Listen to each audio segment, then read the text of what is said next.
My name is Laima Grazdanovica. I have a background in film and theatre theory, science and history. I am now a program director in a short film festival Tuanas that is based in Riga, Latvia. I'm trying to get my master's degree in visual communication, and I did direct Sabina's Monis, aka the Waterflower music video Find It. Hi, I'm Sabine Moore. I'm an artist and musician, and I'm also Waterflower. It's one of my alter egos, and in that project I create avant pop and experimental music. And I recently released an album called Balta Gaisma, and one of the singles on there was called Find It. So Sabine, I have a question for you. How did you decide it and came up that you need to create music video for the song Find It, because you have so many very expressive songs in your new album? Well, I knew that I'm going to need another more high production music video as part of this release, because the other video was totally made at home, and I had to choose a song that had a very clear message, and Find It was a great one for that. And I was really interested what a director would do with the message, and that's why I came to you, and I'm really glad that you agreed to. So Sabine, I have a question for you. How did you decide that you need to make a music video for the song Find It? Because you have an album full of very expressive and interesting songs, so... Thank you, first off. And well, it was clear that I needed another music video, because the first single of the album, Palm vs. Palm, I made totally at home, actually, in the same living room. And with this second video, I wanted to work with a new director to try something new, but still to make it a Waterflower production, so to say. And well, Find It has a very clear message. So I'm really grateful that you accepted to make my music video. But why did you accept my offer to create the Find It music video? So, you know, it's quite a story, because we didn't knew each other actually before we started to create this project. And our common friend Linda kind of gave you my contacts. And it was very surprising. Like one of the things why I accepted, and I'm really happy, is that silently in my own thoughts I was hoping for working with the music and creating a music video, because this is my debut music video. I haven't done that before. And then when I first heard the song, and actually I heard some other songs as well, that somehow really resonated with where I was at that point in my life, and what is actually important to me, and like what I would like to give outside, basically how I could inspire people. And I'm super grateful that you kind of trusted me, because even though I'm working with visual materials and visual art, this was my first try to do this. I'm really satisfied. Oh, thank you. I am satisfied as well. It's interesting to have a look to your previous music videos, and one of the tendencies we can see is that you choose female directors to your work. Maybe you can comment, is it like a conscious decision, or it's something that happens, and do you see some kind of differences between maybe a female director directed music videos and male? I think that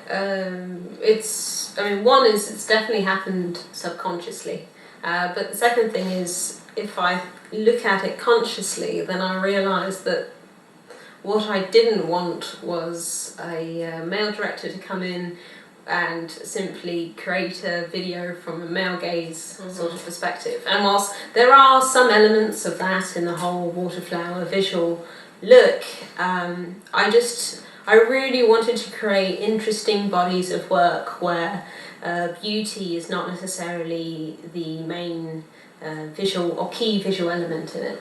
Because I've been kind of led by that decision, it's just made me ask female directors only. So as this is your first music video that you've directed, I'm interested to find out how it was for you and how did you feel as a music video director? Well, it was really interesting. Well, I tried to let the music guide me, of course, in terms of feelings and visions I came up with. Another thing was really important that I tried to have a look to your own personal style, because you can see that every music video, in a sense, is living in your Waterflower universe. So I tried to find those points that could cross between like what I see there and how you express yourself. It was interesting that very direct things came up to my mind, and as we discussed on the way of the video example, a lot of surrealistic and surrealist classics came in my thoughts, and I tried to connect these things. So yeah, that was basically my communication with the song and with you together, and I allowed that to happen and didn't try to maybe push forward only one agenda. And I think maybe my inexperience in this sense actually helped that. Yeah, because up to now it's been very interesting for me personally to see how each director interprets the Waterflower world, because every director does it in their own way and they see different things and highlight different things, and in a way each music video is the director's interpretation of the Waterflower world. Of course, yeah. And what they choose to put there as well. It's quite interesting.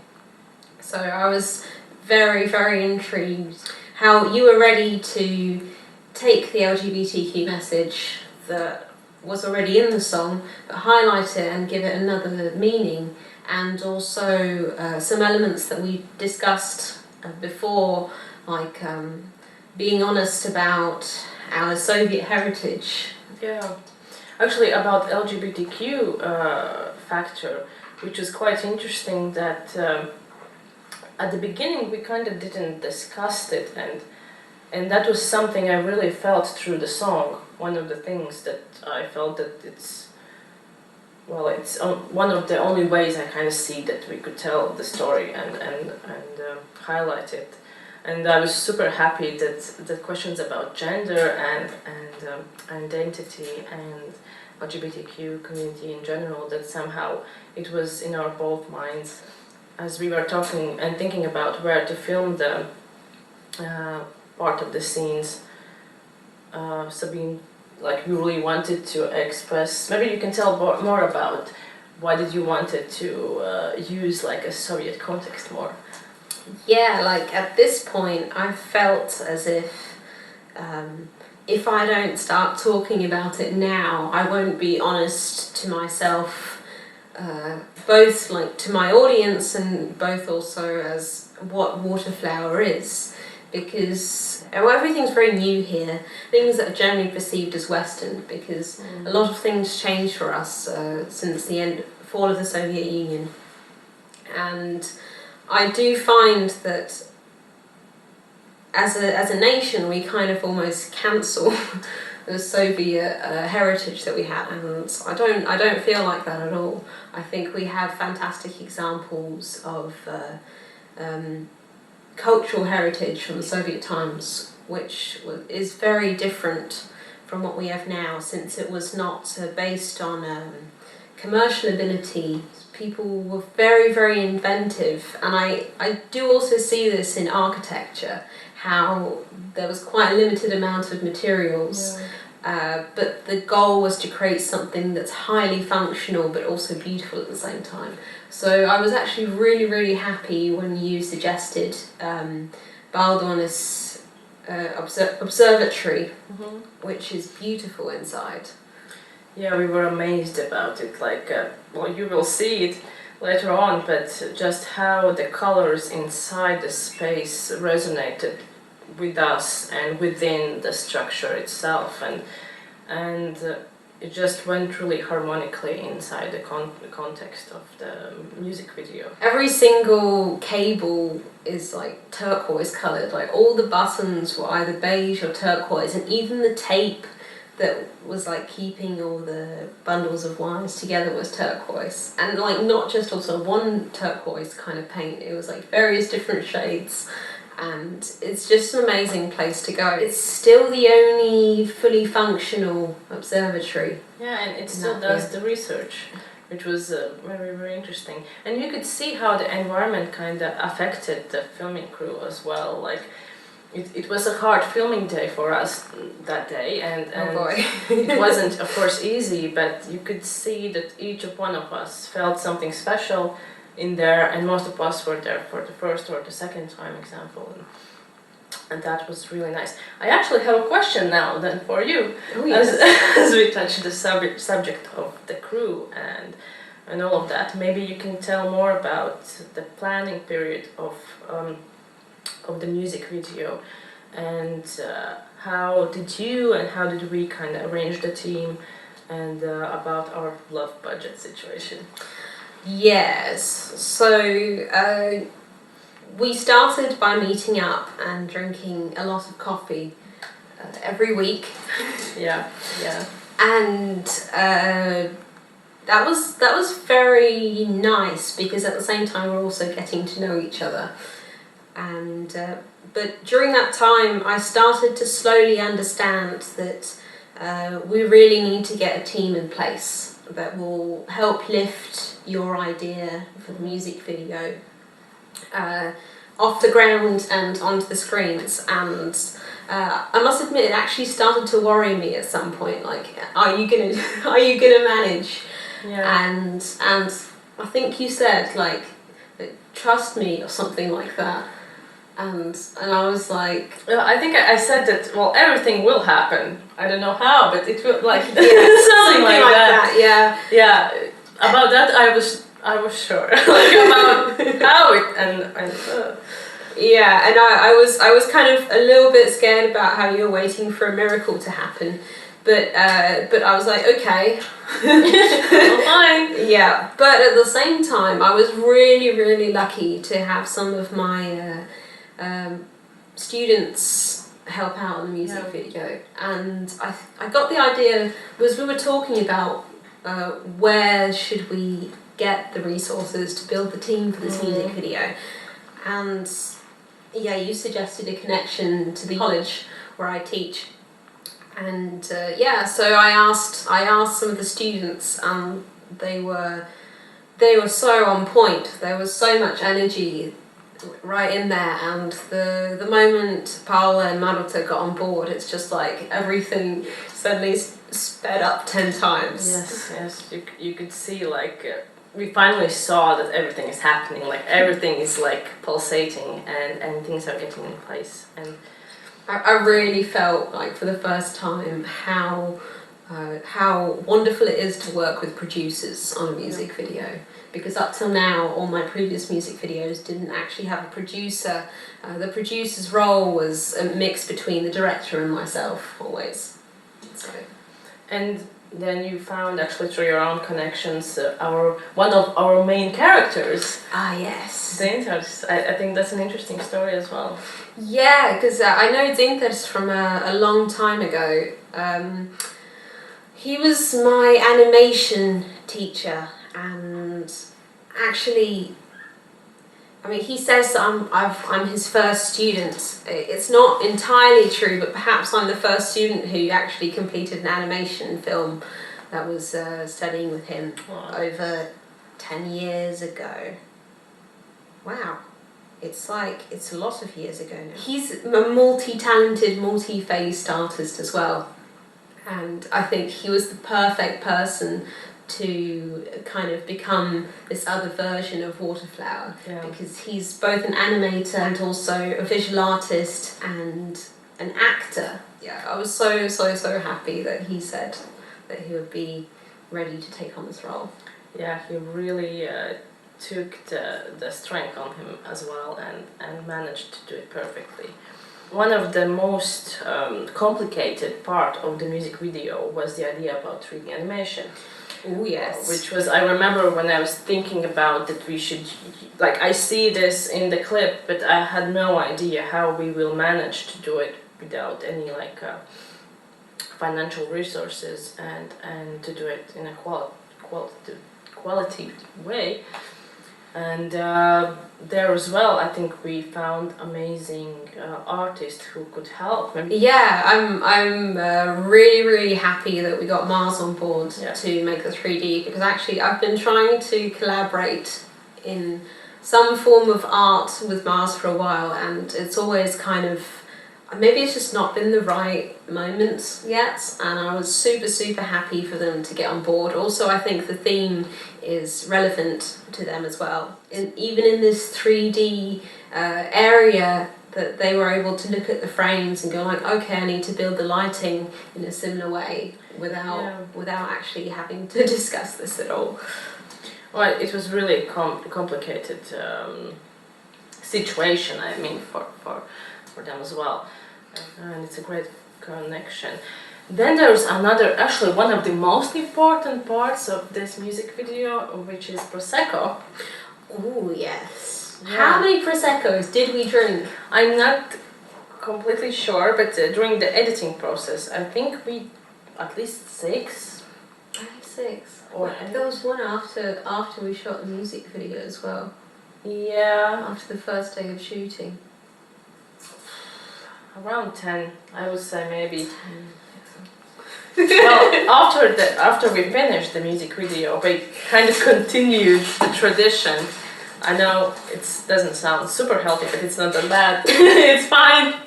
But I mean, it's only for art. It's only for art. But, yeah.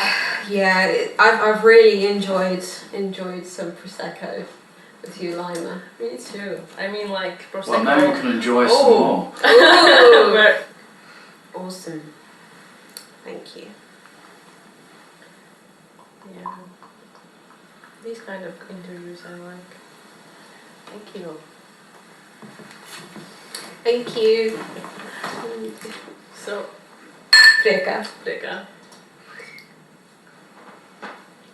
Ah yes, this Prosecco reminds me of the whole way we kind of budgeted this music video, I guess. We wanted to create this new body of work together, and I've been really grateful to all the teams who've worked with me in Waterflower projects, and I always try and make it something that could be personally interesting for people as well.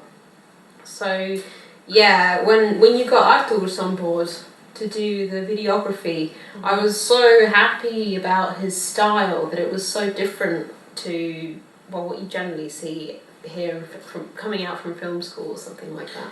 Yeah, he's a really interesting character, and you could really see that he's used to work as one director, you know, and the camera guy and everything, and now he had experience to work in this quite big team actually we had, and his own style and initiation, and he got to have a camera assistant for the first time ever. Yeah, he had a camera assistant, and he actually put a lot of his own ideas there as well. Yeah, some of the angles, example, that are really powerful came from him, and it's amazing how he worked and how, Yeah, well, totally. And then doing the colour edits with him, I also found it really interesting that he's got this certain dark style, which reminds me of certain Hollywood movies. I'm not sure if it's like comic book movies or if it's more like adventure or dark horror adventure kind of stuff. I'm just thinking of Batman actually the whole time. The aesthetics were at the end really intense in this. But we were discussing this superhero aesthetics before, or how we could manage that it doesn't look so much superhero, but still there's a depth that kind of contrasts with that. Yeah, and also perhaps it was partially also because of our two lighting guys who actually specialise in stage lighting, not in film lighting, and I'm so glad that at the end of the music video we actually got them to do lights that change in real time during the filming. Yeah, so that's very theoretical. Yeah. And hair and makeup, which was a big task to do. And Yes, that's Laura Gabrana. She's currently my favourite makeup artist. She also did the stuff for my previous music video, and yeah, I just love how maturely feminine she can make anyone look. actually, for those who don't know yet, in this music video there's a lot of hair present. So she really handled even a team of people who helped to take care of the hair. So I hope you will enjoy that, of course. Yep. And then last but not least, I just would like to mention that I was doing the post-production for this music video, as I have for all of my music videos. And this time it ended up being one of the difficulties because we made such a big project, you know, with 3D and with not only these colour corrections but with some 2D animation with the lighting going through him at the end, and all of that took up so much computer resources that none of us had the resources to actually do, let alone fight with glitches and things like that. That only appear after, you know, the 12th hour of rendering. Yeah, I think, but it really proves that we learned a lot through this experience. Of course, I know I learned enormously, but even those practical things, and that I think now we can and we are able to actually already do something more, and we already know where we are standing. I've been very happy to make another music video with you. Me too. And oh yeah. So yeah, the hair. Well, that's actually the same wigs that were featured in the cover art of the album. Mm-hmm. There's one over there actually. I can actually take it. Yeah. Yeah. I will try. You have it? Fantastic, thank you. Yeah, so the hair in the music video is actually on here as well. So I've got a couple of these wigs. And this same image was actually taken by Richard, who you know is one of your hosts, in this living room with that behind this wall. And yeah, so I like cut it out and painted some extra bits on it and things like that. And I must admit, like, doing so much stuff in this kind of DIY sort of way at home has really inspired me also to kind of like push the message forward that you can do a lot with like very little resources and just having some inspiration and trying things out. Exactly, and that's one of the messages I would like to give further as well, that I don't know, if you're sitting at home and maybe you don't have like a film directing experience or education, but you have passion and everything, you should try and do it. And that's, I think, one of the messages in the song Find It as well, that you just need to find this place in yourself where you can explore the truth that's within. Yeah, be free. Like Find It was one of the first songs I've written on this album actually. And